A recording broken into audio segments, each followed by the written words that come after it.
good morning sa ating lahat. So, kumusta naman kayo? So, it's me again, Kuya Tonsky. Nagbabalik ulit after a few months. Mga ilang buwan din ako hindi nakapag-download o nakapag-upload ng video sa channel ko. Pero now, eto ulit ako, mag-upload ulit ako ng bago. Now, i-share ko rin kung bakit hindi ako nakapag-upload ng videos itong mga nakaraang buwan. Siguro almost 2 months, 3 ata, mga ganun. Kasi nga, nagkaroon ako ng situation, si mama. So, kinailangan ko siyang dalhin sa ospital and for almost kulang sa 1 month nag-stay kami sa ospital. Kaya yun, so hindi ako nakapagdagdag busy hanggang sa paglabas namin. Umuwi kami dito sa bahay. So, but anyway, ngayon now I'm back. So, this is my first video again na i-upload ko after namin na mga ginawa ko sa mga nangyari sa situation namin. But anyway, yun nga. So again, I'm Kuya Tonsky. Doon sa mga bago pa lang sa channel ko, I'm Kuya Tonsky. And kung hindi ka pa nakasubscribe sa channel ko, please do subscribe. And our video for today is just, di ba nga, we're celebrating daw.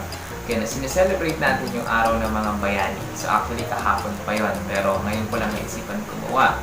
So, there's a question, meron akong narinig na tanong sa isang radio station na ang dami namang sumagot. So, kung tatanungin kayo, sino yung maituturo ng bayani or hero ng buhay ninyo? Okay? So, if you have, pwede kayong mag-comment, pwede nyo i-comment down sa chat, sa comment box kung sino yung tinuturing yung hero ng buhay ninyo. Pwede yung asawa ninyo, parents, mga anak, yung boyfriend or girlfriend. And sabihin nyo na rin kung bakit siya hero para sa inyo.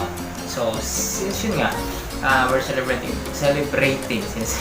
na ako mag-English.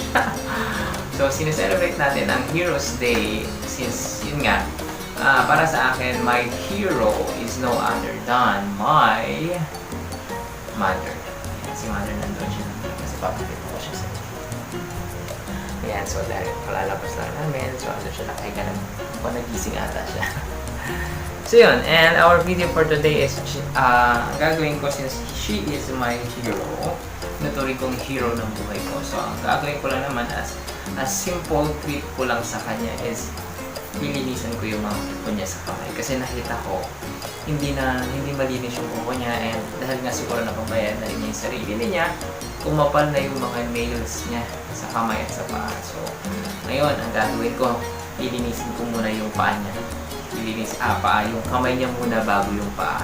So, pero bago ko linisin yung kanyang kamay, kuko niya sa kamay, pakakainin ko muna siya. So, again, please do watch my video until end.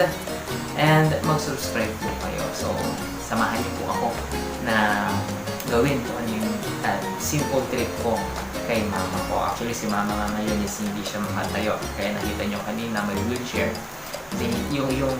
Yung right hand and right leg niya, hindi niya maigalaw sa ngayon. So, hindi siya makalakad. Kaya, alalayan ko muna siyang bumangon and para pakainin, pameriendahin siya. So, stay put lang kayo dyan. And again, tulad ng sabi ko kanina, i-share nyo naman sa akin kung sino yung tinuturing yung hero ng buhay ninyo. So, ayan guys, pakainin ko muna si mama. So, see you later.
so ngayon ilinisan natin yung kamay ni Mama. So ito yung nabili ko kahapon na panlinis ng kuko sa palengke. So it's worth ano lang siya, 15 pesos set na siya. Meron na siyang, yun, tulong sinabi ko kanina kompleto siya, pero wala siyang brush. So lilinisan muna natin una yung kanyang kamay. Ayan, yung kamay niya. Ayos ka lang. Ayos ka lang. Na, tingin ka na tingin doon. Ayan, so lilinisan muna natin yung kanyang kamay. So let's start.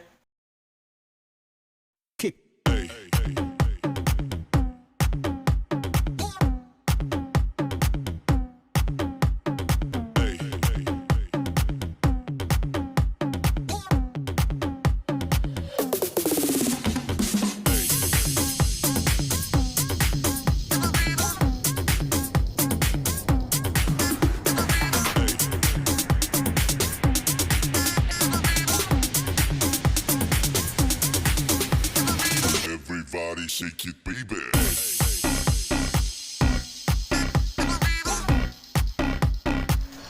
Okay, tapos na yung unang kamay. Ngayon naman yung pangalawang kamay niya. So, mabilis lang naman. Everybody shake it, baby.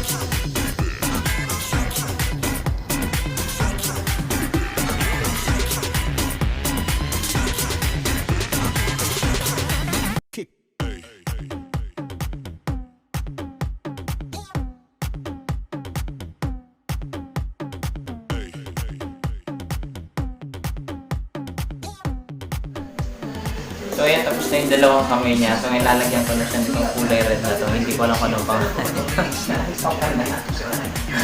Antok na siya. Ilalagyan ko na siya nito.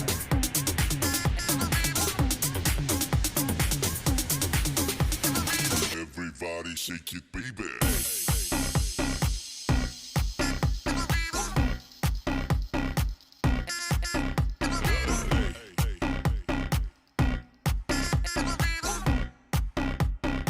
Nalinis yung kamay niya, ay yung kuko niya, naalisan natin ng konti yung dumi. Ngayon naman maglalagay tayo dito, Cutex. Yan, nilalagay sa ko. Pero yung binili ko lang is kulay puti, natural lang sinasabi nila. So ito lang ilalagay ko doon sa kuko niya. So hindi ako marunong maglagay, pero tingnan ko kung malalagay ko ng maayos. Okay.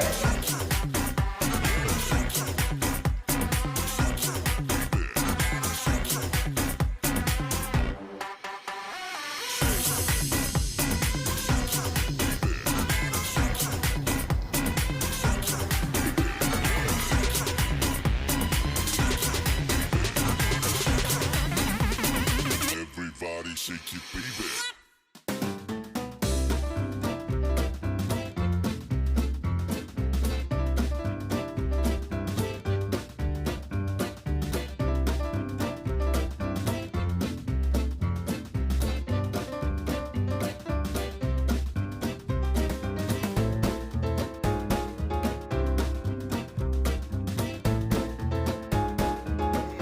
Ayan, so patuloy natin, tingnan natin ta, ayan.